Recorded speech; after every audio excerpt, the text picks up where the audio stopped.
Jericho, gandang-ganda at sobrang makatitig kay Janine, actress, halos matunaw.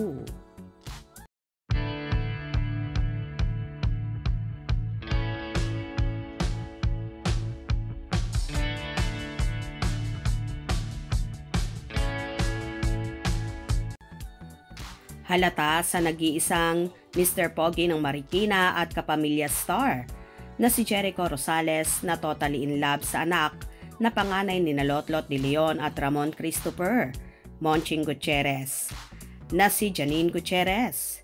Sa naging guesting nila sa Asap Natin To nung nakarang linggo, habang ini-interview ng mga host ang dalaga ay titig na titig ang actor sa actress na halos matunaw.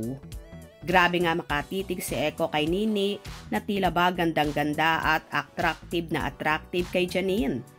Halos nagkakautal-utal naman si Nini at nakalimutan na ang itinatanong ng mga host dahil sa kaibang titig sa kanya ni Eko.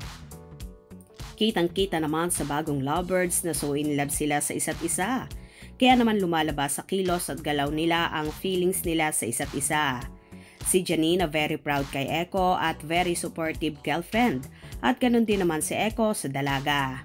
Mababanaag naman sa aura ng actress ang sayang nararamdaman niya kapag kasama niya ang aktor na malayong malayo sa dati niyang aura noong karelasyon niya pa ang kanyang ex. Lubos naman ang kaligayahan na mga tagahanga ni Janine at nagpapasalamat na nakita na daw ng actress ang tunay na pagmamahal na aalagaan siya at ipaglalaban sa lahat sa katauhan naman ni Jericho Rosales. Samantala, hindi lang naman ang mga fanay ang so happy para sa Ekonin, kundi pati ang ina ni Janine na si Lotlot de Leon ay so happy ngayon sa love life ng anak. Wala na nga siyang mahihiling pa kundi ang totohanin at mahalin ng tunay ang kanyang anak. Umaasa naman si Lotlot na bago siya mag-60 ay mabibigyan na siya ng apo ni Janine na matagal na niyang pinapangarap. Ang tanong ngayon, magkakatotoo na kaya ba ang hiling ni Lotlot kay Janine na mabigyan siya ng apo bago siya mag-60? 54 na ngayon si Lotlot, so may 6 years pa bago siya mag-60. Kaya posible nga ang maisakatuparan na ito ni Nini na mabigyan ng mga apo ang kanyang mga magulang. Lalo pat annulled na din naman si Jericho sa dating asawa na si Kim Jones at ngayon nga ay magkaibigan ang dating mag-ex. Kaya naman walang magiging problema kung sakaling pakakasalan ni Jericho si Janine in the near future.